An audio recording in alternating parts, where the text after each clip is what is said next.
আসসালামু আলাইকুম প্রিয় দর্শকবৃন্দ। আজকে আমরা উপস্থিত হয়েছি রংপুর সদর উপজেলার পালিছড়া ইউনিয়নে। এখানে আমার সাথে আছেন কৃষক ভাই ইউসুফ ভাই। ভাই কেমন আছেন? আলহামদুলিল্লাহ, আপনি ভালো আছেন? আছি আলহামদুলিল্লাহ ভাই। আমরা এখানে দেখলাম ভাই হচ্ছে বিশাল আলুর প্রজেক্ট করেন, কিন্তু আলু নিয়ে বেশ সব দেখছি যে আমরা তার আলু কিছু হচ্ছে আলু তুলতেছে। আচ্ছা, এই যে আলু এতগুলো করছেন ভাইয়া, আলুর অবস্থা নিয়ে আপনি একটু বলতেন আমাদের। আলু নিয়ে যেটা উদ্বেগ আমার, সেটা হলো যদি সরকারের ন্যায্য মূল্য দিত আমাদেরকে, তবে কৃষক উপকৃত হতো। আলুর দাম কত এখন? আলুর দাম জাত অনুযায়ী 5-6 থেকে নিয়ে 8 টাকা পর্যন্ত সর্বোচ্চ। এটা কি কি জাতের আলু রাখছেন আপনি? এটা 7 আছে, অ্যাস্টেরিক আছে, লেভান্তে এবং ফ্রান্সে। আলু বেশ সুন্দর দেখলাম, ফলনও বেশ ভালো। ফলনও ভালো, তবে দাম কস্ট খরচ যেহেতু বেশি।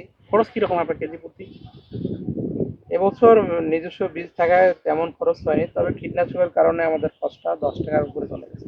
এখন মনে করেন আপনি যদি ওভারঅল বীজ নিজের হওয়ার পর 10 টাকা গেছে, 10 টাকা, তো হ্যাঁ। বীজ অনেক কিছু বীজ যদি কিনতেন আপনি সেক্ষেত্রে আপনার বীজ কিনলে অবশ্য ক্ষতিকর বীজের হতো। দামও কম ছিল, তারপরও 12 টাকা চলে যেত।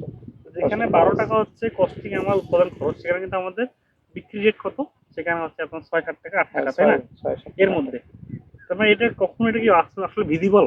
যে কোনো প্রোডাক্ট আপনি আসলে করেন, যারা বিভিন্ন ধরনের কোম্পানিতে কাজ করি বা আমরা যারা বিভিন্ন প্রোডাক্ট সেল করি, কীটনাশক বলতেন ভাই কথা বললো, কীটনাশক কিন্তু একটা সিনজেন্টা কোম্পানির এমসারটা 400 টাকা, তাই না? 400 টাকা, 100 মিলি 400 টাকা। 100 মিলিটা 400 টাকা, তাই তো? হ্যাঁ, তাহলে এই যে এতগুলো কিন্তু সবাই লাভ করতেছে, বীজ কিনতে লাভ করতেছে, যারা বীজ কোম্পানি আছে, সারে লাভ করতেছে, কীটনাশক লাভ করতেছে, কিন্তু কৃষক যখন আমাদের এখানে বাজার হচ্ছে তখন দাম পাচ্ছে না, তাই না? মধ্যস্থভোগীরাই এখানে লাভবান হচ্ছে, কৃষকের সর্বোচ্চ সর্বোচ্চ সব হারাচ্ছে। আচ্ছা, এই ক্ষেত্রে আমরা আসলে গভর্নমেন্টের কাছে কি আশা করি বা আপনার কি চিন্তা ভাবনা আছে, কিভাবে গভর্নমেন্টের কাজ করা কাছে যেতে পারে? আমাদের আশা ছিল যে গতবারের ন্যায় এটা বেশি পরিমাণে আউটপুট করা, অর্থাৎ রপ্তানি করা। রপ্তানি করা, রপ্তানি না export করা করবে। পর্যন্ত এর আলুর ন্যায্য মূল্য আসবে না।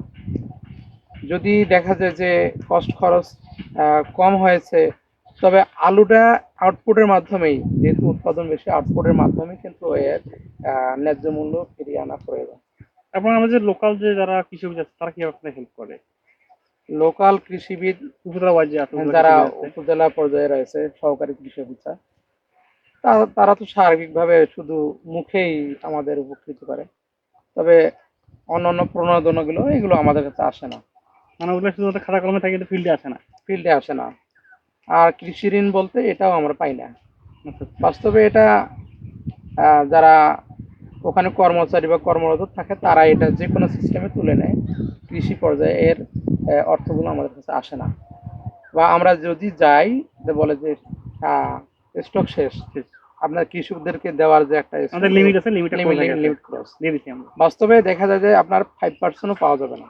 আচ্ছা 5%ও পাওয়া যাবে না যে যারা কৃষি ঋণ পেয়েছে।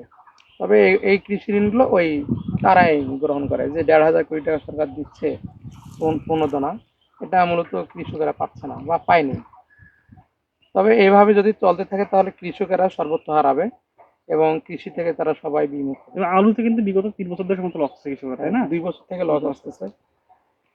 তো দর্শক বিন্দু, আমরা যেটা বুঝলাম ভাইসের কথা বলে, যে আমরা আসলে কৃষকরা না প্রচুর পরিমাণে আলু চাষ হচ্ছে এখানে, বা আলু কিন্তু বাংলাদেশের অন্যতম গুরুত্বপূর্ণ একটা শস্য, এবং আলু কিন্তু 2 নম্বর খাবারের দিক দিয়ে।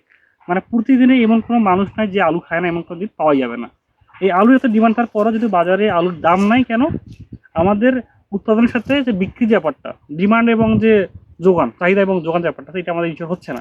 এই জন্য গভর্নমেন্ট অবশ্যই ইনিশিয়েটিভ নেওয়া দরকার, এবং আমরা চাই যাতে কৃষকরা ন্যায্য মূল্য পায়।